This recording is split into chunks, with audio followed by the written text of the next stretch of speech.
आपको ये जो केक की तरह दिखाई दे रहा है, ये केक बिल्कुल भी नहीं है। ये एक डिलीशियस क्रीमी बंगाली डेजर्ट्स हैं जिसे मैंगो भापा दोई कहते हैं, जिसे योगर्ट के साथ मैंगो के पल्प को स्टीम करके बनाया जाता है। तो बेसिकली आप इसे स्टीम इंडियन चीज़ केक भी कह सकते हैं। इसे बनाना बहुत ही ज़्यादा आसान होता है और ये खाने में बहुत ही ज़्यादा डिलीशियस लगता है। तो चलिए बनाते हैं मैंगो भापा दोई। इसे बनाने के लिए हमें केवल 3 चीज़ें चाहिए। एक तो मिल्क मेड, दूसरा हंकड़ और तीसरा एक पका हुआ आम। सबसे पहले हम हंकड़ बनाएंगे। हंकड़ बनाने के लिए हमें दही चाहिए। मैंने 2 कप दही का यहाँ यूज करा है, जो लगभग आधा किलो दही है। अब हम एक बर्तन के ऊपर छन्नी रखेंगे और छन्नी के ऊपर हम एक साफ कॉटन के हैंकी को रख देंगे। आप किसी भी कॉटन के कपड़े का यूज कर सकते हैं। हैंकी में हम दही को डाल देंगे और हैंकी के माउथ को हम अच्छी तरह से बंद करते हुए इसकी एक पोटली बना लेंगे। इस पोटली को हम हल्के हाथों से प्रेस करते हुए इसमें जो भी पानी है उसे हम निकाल लेंगे। एक्चुअली दही में बहुत ज़्यादा मात्रा में पानी पाया जाता है, तो जब दही के पानी को निकाल दिया जाता है तो वो हंकड़ बन जाता है। देखिए इसमें से कितना ज़्यादा पानी निकला है, पर अभी भी इसमें बहुत ज़्यादा पानी है। तो हम क्या करेंगे कि इस पोटली में हम एक नॉट लगा देंगे और पोटली के ऊपर हम किसी भी हैवी सी चीज़ को रख देंगे। जैसे कि मैंने सिलवट्टे का जो पत्थर होता है उसे इस पोटली के ऊपर रख दिया है और इसे ऐसे ही मैंने ओवरनाइट रहने दिया है। ओवरनाइट इसे ऐसे ही रखने पर इसमें जो भी एक्सेस वाटर है वो निकल जाता है। देखिए ओवरनाइट रखने के बाद अभी भी इसमें से कितना ज़्यादा पानी निकला है, पर ये अब हंकड़ बन चुका है। पोटली की नॉट को हम खोलेंगे। देखिए कितना स्मूथ बना है। बस ये ध्यान रखना है कि हंकड़ बनाते समय दही में बिल्कुल ही पानी ना रहे। आप चाहें तो मार्केट से भी हंकड़ को खरीद सकते हैं, मार्केट में इजीली मिल जाता है, पर मैंने इस हंकड़ को घर पे ही बनाया है।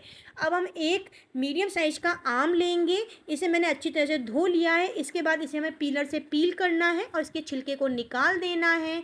अब हम आम को रफली कट कर लेंगे, क्योंकि इसे हमें ग्राइंड करना है, तो बहुत ज़्यादा बारीक कट करने में इसे हमें मेहनत नहीं करनी है। अब हम कट हो चुका है, इसे हम मिक्सर ग्राइंडर के जार में डालेंगे और 5 से 6 इलायची को इसमें डालकर इसे हम ग्राइंड करते हुए उसका स्मूथ पेस्ट तैयार कर लेंगे। आप इलायची पाउडर का भी यूज कर सकते हैं। अब हम एक बर्तन में हंकड़, 1 कप कंडेंस मिल्क और ग्राइंड करे हुए मैंगो के पल्प को डाल देंगे और इसे हम विस्कर से विस्क कर लेंगे। इसे हम कंटिन्यू चलाते हुए कम से कम 5 मिनट तक विस्क करेंगे, जब तक कि इसमें कोई भी लम्स ना रहे। आपको जितना मीठा खाना पसंद है आप उसके अकॉर्डिंग कंडेंस मिल्क की जो मात्रा है वो कम ज़्यादा कर सकते हैं। अगर आपको कम मीठा खाना पसंद है तो आप इसमें कंडेंस मिल्क को कम मात्रा में डाल सकते हैं। अब ये अच्छी तरह से विस्क हो चुका है। इसमें हम कुछ बूंदें फूड कलर की डालेंगे। मैंने ऑरेंज लिक्विड फूड कलर का यहाँ यूज करा है, जो डालना टोटली ऑप्शनल है, क्योंकि मुझे इसका कलर हल्का सा लाइट लग रहा था, इसीलिए मैंने कलर के लिए इसमें फूड कलर डाला है। आप चाहें तो इसे स्किप भी कर सकते हैं। अभी अच्छी तरह से विस्क हो चुका है। मैंगो भापा दोई का जो बैटर है अब वो बिल्कुल रेडी है। अब हम एक कंटेनर लेंगे। मैंने केक टिन का यहाँ यूज करा है। इस केक टिन के नीचे मैंने बटर पेपर को लगाया है। अब हम इस केक टिन के अंदर इस बैटर को डाल देंगे और इसे हम इसमें अच्छी तरह से स्प्रेड कर देंगे। इसके बाद इस टिन को हमें 1 से 2 बार टैप करना है। उसके बाद इसको हम फॉइल पेपर से अच्छी तरह से कवर कर लेंगे। फॉइल पेपर से इसे कवर करने के बाद जो एक्स्ट्रा फॉइल पेपर है उसे मैंने सीजर से कट कर दिया है। अब इस मैंगो भापा दोई को हमें स्टीम करना है। आप इसे किसी भी स्टीमर में स्टीम कर सकते हैं। मैंने इडली मेकर में इसे स्टीम करा है। अब इस केक टिन को हम इडली मेकर के अंदर रख देंगे और ढककर इसे हमें कम से कम मीडियम टू हाई फ्लेम पर 45 मिनट तक स्टीम करना है। 45 मिनट बाद देखिए अब अच्छी तरह से स्टीम हो चुका है। इसके फॉइल पेपर को हटा के हम चेक करेंगे।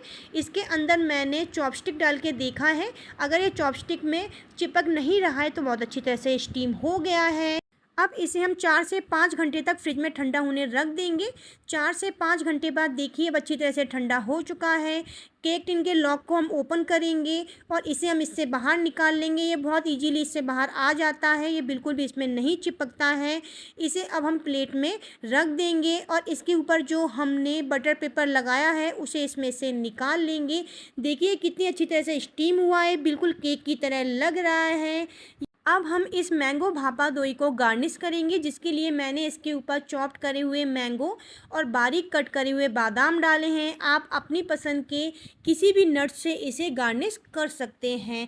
अब मैंगो भापा दोई बनके तैयार है। लीजिए, तैयार है हमारी बहुत ही ज़्यादा delicious creamy Bengali dessert mango bhapa doi. आप इसे बना के ज़रूर ट्राई कीजिएगा, ये खाने में बहुत ही ज़्यादा टेस्टी लगती है। और चैनल को लाइक शेयर एंड सब्सक्राइब ज़रूर कीजिएगा। धन्यवाद।